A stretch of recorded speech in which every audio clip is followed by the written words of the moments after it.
Good morning, students of class 3. This is your chapter 5 of main maths.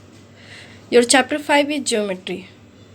Geometry आपने पिछले class में भी पढ़ा है और आपको क्लास 3 में भी पढ़ना है, ठीक है।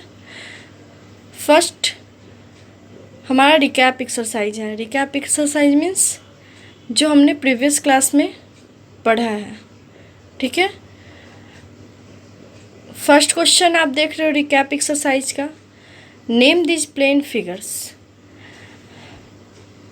यहाँ पे आप कुछ देख रहे हो, यहाँ पे कुछ फिगर्स दिए गए हैं, उनका आपको नाम लिखना था, ठीक है। ये आपका फर्स्ट क्वेश्चन था रिकैप एक्सरसाइज का। ए में क्या है? Rectangle, RECTANGLE। B triangle, TRIANGLE। C circle, CIRCLE। D square, SQUARE, ठीक है। तो ये था आपका रिकैप एक्सरसाइज का फर्स्ट क्वेश्चन। रिकैप एक्सरसाइज में और भी क्वेश्चन है, उसको हम लोग बुक में देखेंगे, ठीक है। Next question is fill in the blanks. A square has dash sides and dash vertices.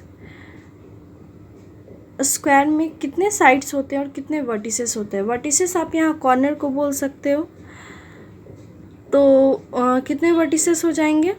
Side अगर 4 है तो उसके वर्टिसेस भी कितने होंगे? 4 ही होंगे, ठीक है। साइड अगर 4 है तो वर्टिसेस भी 4 है। यहाँ पे आप देख सकते हो। वर्टिसेस किसको बोलते हैं? जहाँ पे दो स्ट्रेट लाइन जो है वो आकर मिलता है। जैसे कि ये जो है मीटिंग पॉइंट जो होता है उसको वर्टेक्स के नाम से जानते हैं, और बहुत सारे जो वर्टेक्स होते हैं उनको वर्टिसेस हम बोलते हैं, ठीक है। जैसे यहाँ 1 2 3 4 वर्टिसेस है ना। तो ये पहले वर्टेक्स थे। 1 अगर रहता तो वर्टेक्स, और यहाँ 4 हो गया तो ये वर्टिसेस हो गया। इसलिए square has 4 sides and 4 vertices.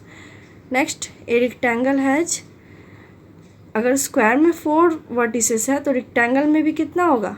4, क्योंकि स्क्वायर और रेक्टेंगल में सब कुछ सेम होता है। बस एक डिफरेंस होता है कि स्क्वायर का एवरी साइड्स इक्वल होता है, बट रेक्टेंगल का अपोजिट साइड इक्वल होता है, ठीक है। ए triangle has 3 sides. A circle has 0 sides and 0 vertices. A square have all the sides equal in length, ठीक है। Next question is what shape do the following have. ये जो आपको थिंग्स दिया गया है उनका क्या शेप होता है? Face of the moon, circle.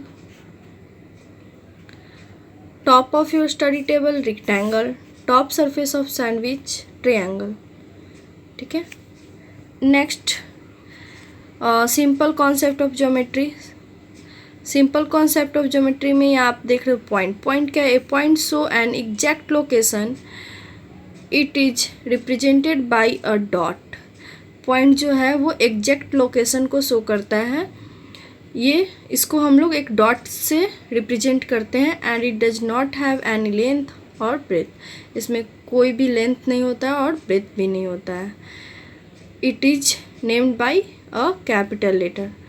ये इसका जब भी हम लोग नेम देते हैं तो वो कैपिटल लेटर से देते हैं। जैसे आप यहाँ एग्जांपल देख रहे हो, यहाँ एक डॉट था और एक यहाँ डॉट था। ए कैपिटल लेटर है और पी भी यहाँ कैपिटल लेटर नहीं है, ठीक है। What is line? It is drawn by joining many point in any direction.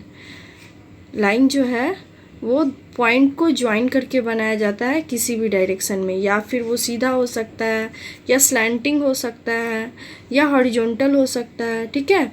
It can be extend endlessly.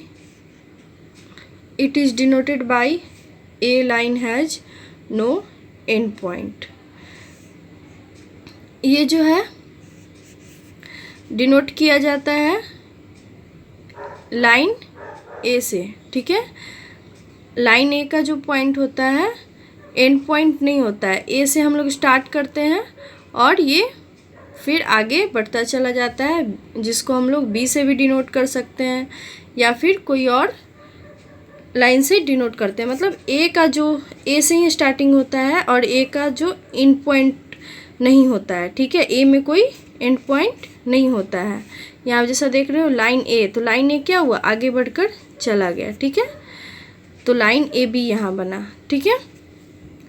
Next आप देखोगे straight and curve line. Straight and curve line आप जानते हो, जो सीधा जाता है उसको स्ट्रेट लाइन बोलते हैं, और जो इस तरीके से तिरछा जाता है उसको हम लोग कर्व लाइन बोलते हैं, ठीक है। अब लाइन सेगमेंट क्या है, तो line segment is the shortest distance between 2 point on a line. Line segment जो है वो शॉर्टेस्ट डिस्टेंस है 2 पॉइंट के बीच का, ठीक है। A line segment is a part of line.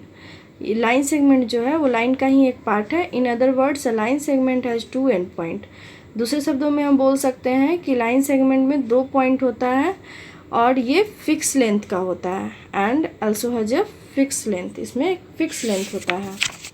अब नेक्स्ट देखिएगा आप लोग, रे। रे क्या होता है, ए रे is part of line that begins at one end point and extend endlessly in only one direction. रे जो है वो एक पॉइंट से स्टार्टिंग होता है और ये आगे की ओर बढ़ता चला जाता है, ये सिर्फ एक डायरेक्शन में बढ़ता है, ठीक है। जैसा कि आप यहाँ देख रहे हो, पी जो है यहाँ फिक्स पॉइंट है और ये आगे की ओर क्यू से बढ़ता चला गया, ये हमारा रे है। रे का जो साइन होता है वो इस तरीके का होता है, ध्यान रखिएगा, रे हमेशा इस साइड होता है, ठीक है। अब यहाँ आप देख सकते हो exercise 5.1, name each figure and right it's symbol.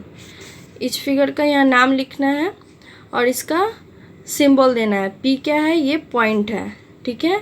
ये आपका क्या है, ये आपका लाइन हो गया, ये आपका लाइन सेगमेंट हो गया और ये रे हो गया। तो आपको यहाँ देना है और इसका जो सिंबल है उसको भी डिनोट करना है। नेक्स्ट है आपका write the name of line segment with the help of which these plane shapes has been formed. यहाँ पे आपको लाइन सेगमेंट का नेम देना है। तो लाइन सेगमेंट यहाँ किस तरीके से हो जाएगा, आप यहाँ दे सकते हो पी क्यू, क्यू आर और पी आर, ठीक है, 2 डॉट यहाँ पे हो जाएगा, P Q, Q R, P R. इसी तरीके से आपको लाइन सेगमेंट बनाना है।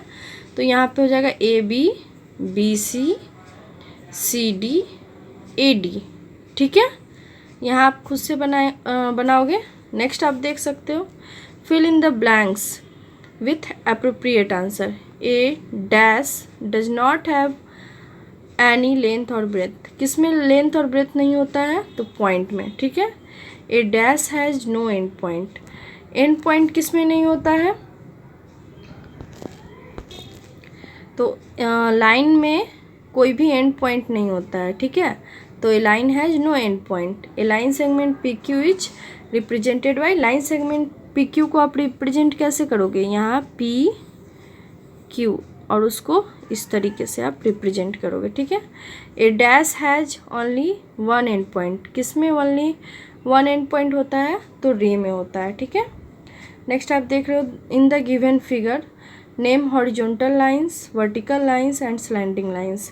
यहाँ पे जो हॉरिजॉन्टल लाइन है और वर्टिकल लाइन है और जो स्लैंटिंग लाइन है उसको आपको दिखाना है। जैसे आप ये देख रहे हो, तो ये आपका कौन सा लाइन है, ये आपका हॉरिजॉन्टल है, तो ये आपको हॉरिजॉन्टल दिखाना है। ए बी हॉरिजॉन्टल हो जाएगा, जो सीधा जाता है वो आपको पता है वर्टिकल है और जो तिरछा जाता है वो स्लैंटिंग है। तो इसी तरीके से आपको देना है, ठीक है। नेक्स्ट एक्सरसाइज इज 5.2, जिसमें आपको खुद से करना है। ये आपके लिए काफ़ी ज़्यादा अच्छा है। देख रहे हो आप, draw line segment of the following length 4 centimetre. आपको स्केल लेना है और स्केल का आप यहाँ जैसे जिस तरीके से देख रहे हो ना, 0 से यहाँ 3 सेंटीमीटर लेना था, तो 0 से 3 तक का लाइन यहाँ दिया गया है, ठीक है। तो यहाँ भी आपको 0 से 4 तक का बनाना है और लाइन खींचना है, ठीक है। 5 सेंटीमीटर, देन 6 सेंटीमीटर, इसी तरीके से आपको लाइन सेगमेंट का यूज करना है, ठीक है। नेक्स्ट आप देख रहे हो, यहाँ पे आपको मेजर करना है, यहाँ स्केल का यूज करके मेजर करना है कि ये कितने सेंटीमीटर का है और यहाँ लिखना है, ठीक है। अब नेक्स्ट आप देखोगे the given figure is made up of 4 lines, can you name them, also measure the 4 line segment.